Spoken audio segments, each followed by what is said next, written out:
As we noted in close last time, Leviticus 25:23 posed serious problems for anyone like Pharaoh Till, who claimed that the biblical promises of land were not contingent. So what did he do about it?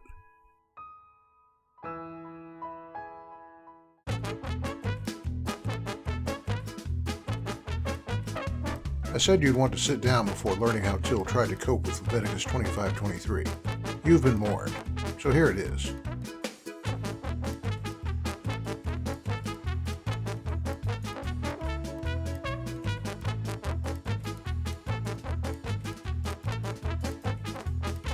Yeah, you saw it here. An explanation worthy of the practice of funny atheist gymnastics. So, Yahweh's ownership was figurative.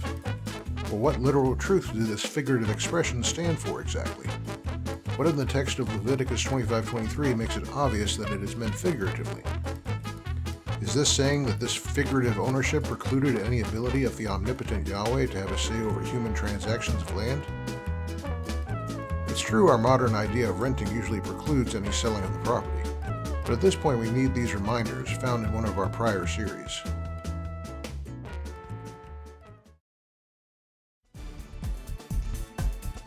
Leading scholars of anthropology Levinson and Ember state that scholars have no agreement on how to define slavery, and note that the word has been used in a vocative rather than in an analytical way, calling to mind a loose bundle of diagnostic features.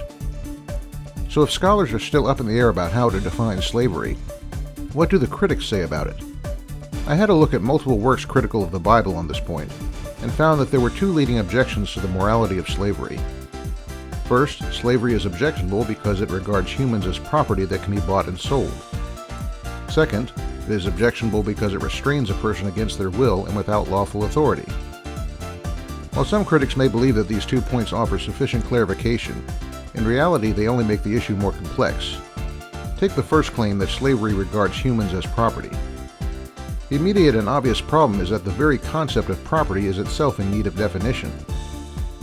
Levinson and Ember remark that the term property is, quote, a shorthand and abstract term for a bundle of very specific and relatively exclusive rights, unquote, held by a person in relation to another person or thing. It is also not something exclusive to what we would call slavery. In pre-colonial Africa, for example, a kinship group has the right to sell both slave and non-slave members. Philosophically, there are multiple issues with which you have to wrestle in order to define property. In fact, you can find extended philosophical discussion on what the term actually means and what rights it entails. There are only a relatively few passages that contain one of our two key words. In fact, these Hebrew words appear just over 80 times each in the Old Testament, frequently involving human subjects.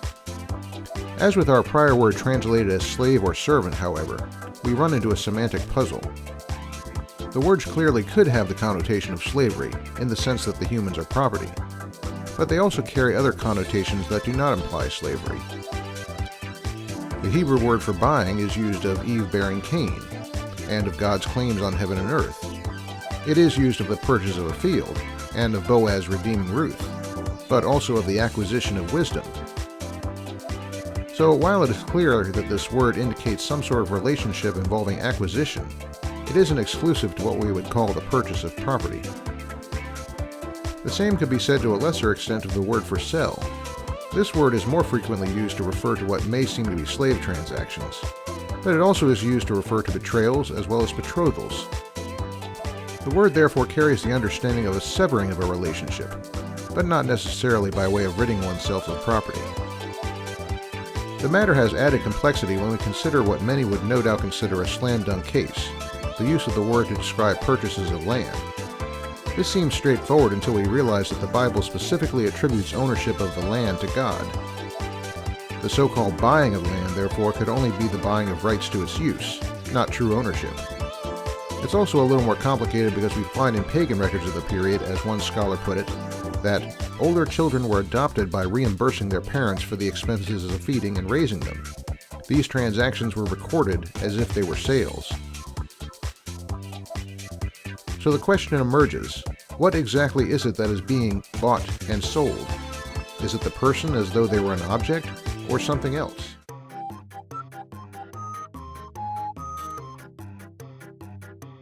1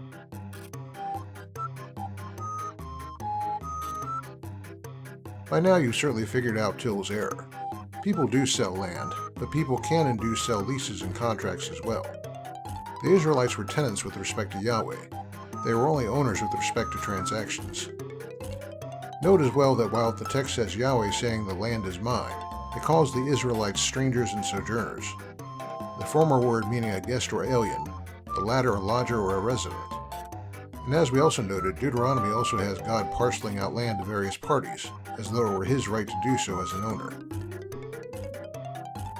I want to close this part by noting the assessment of 4 major Leviticus commentaries, 2 conservative, 2 liberal, on the meaning of Leviticus 25:23.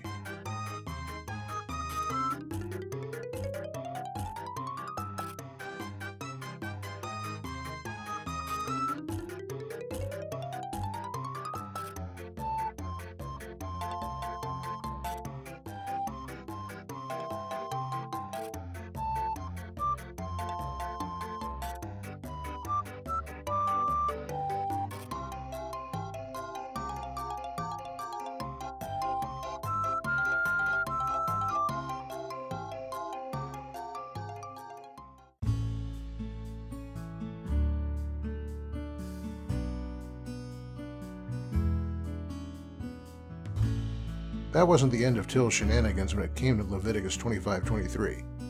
But since I expect most viewers can only take so much of his silliness at once, we'll cover some more next time. See you then.